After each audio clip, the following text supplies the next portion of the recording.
Mga idol, may bubuhusan naman ditong slab. So,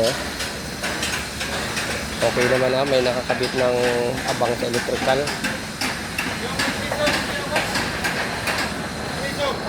So yun idol, yung sinasabi ko na kapag nakatapat sa CR, dapat ay nakadrop.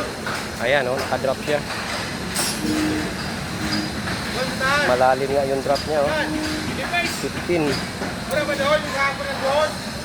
Meron sila rito yung ginawang planted kudom. Ayan o. Bali dalawa yung planted kudom. Plus dalawa doon. Bali apat na planted kudom ang ginawa mga idol.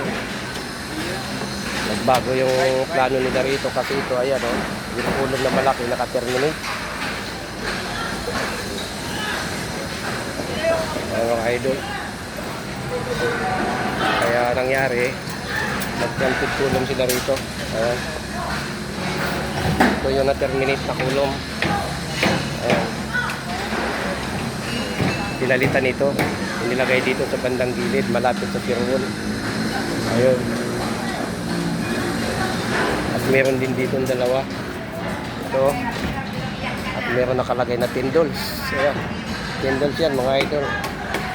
At yung kulong naman doon, hindi na bago yung isa na yun. Schedule na pala ito mga idol ng buhos ngayon.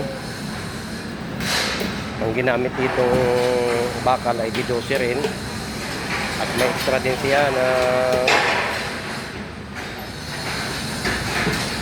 240 sa top bar.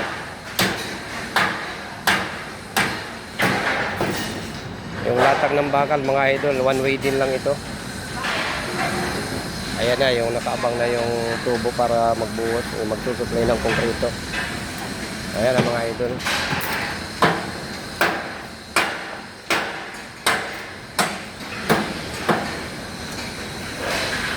Ito, malapad-lapad rin yung bubuhusan na to.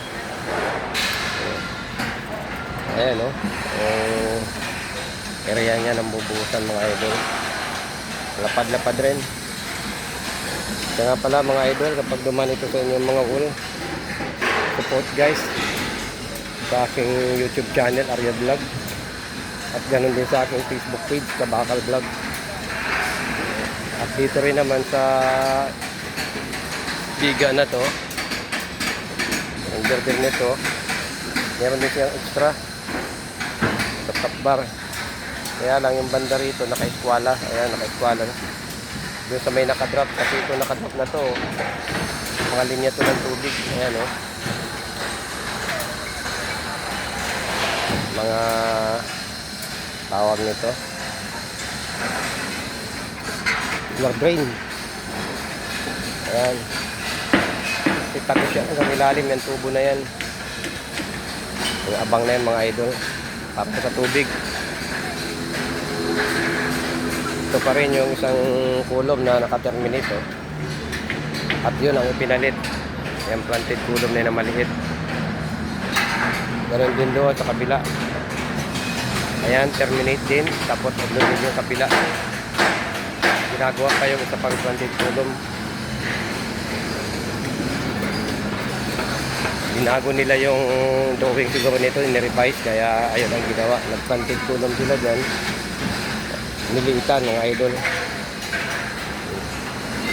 Ngayon na yung schedule nito ang buhos ngayon. Hanggang sa muli mga idol, hanggang dito na lang ang aking video. God bless sa ating lahat. Bye bye.